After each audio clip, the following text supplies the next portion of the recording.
So how do you play GoPro videos on a laptop? Let's get started. So if you have a laptop and a GoPro which capture the footage, we just want to put that footage, that video onto that laptop. And there are actually more ways how you can achieve this.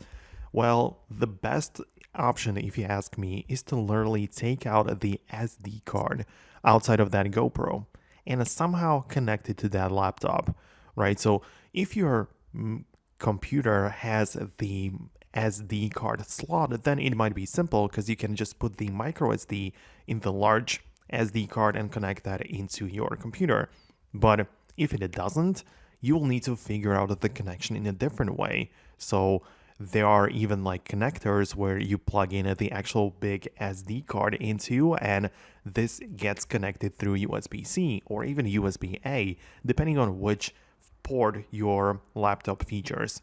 So these are the best options if you ask me, right? Just connect it that way, figure out, get the adapter if you need it, and just find it through the Finder or file browser, and you'll be able to play it on a computer.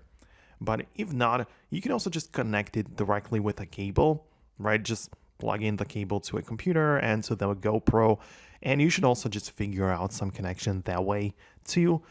I personally don't like it as much because the connecting the SD card directly is a little faster, but it's just my preference.